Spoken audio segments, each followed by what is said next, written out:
Career কি বলছে 2024 মিথুন রাশিদের জন্য? বছরের শুরুটা ভালো যাবে। চাকরিতে আপনি ভালো সাফল্য পাবেন।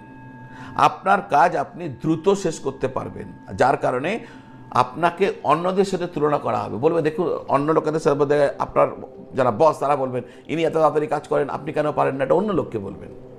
আপনাকে দেখিয়ে তুলনা দেওয়া হবে। আপনার চাকরির জন্য ঊর্ধ্বতন কর্তৃপক্ষ যারা আছেন তারা আপনাকে চাকরির ক্ষেত্রে বেশ ভালোবাসবেন, সাপোর্ট করবেন। আর চাকরির জন্য হয়তো আপনাকে অন্য রাজ্যে বা বিদেশে যেতে হতে পারে, সেই সম্ভাবনাও রয়েছে। মে মাসের পর থেকে আপনি চাকরির জন্য অন্য কোনো রাজ্যে বা অন্য কোনো দেশে আপনি যেতে পারেন। চাকরি নিয়ে আপনার সারা বছর খুব ব্যস্ততা থাকবে। 7ই মার্চ থেকে 31শে মার্চ এবং 18ই সেপ্টেম্বর থেকে 13ই অক্টোবরের মধ্যে একটি নতুন চাকরির সুযোগ আসবে।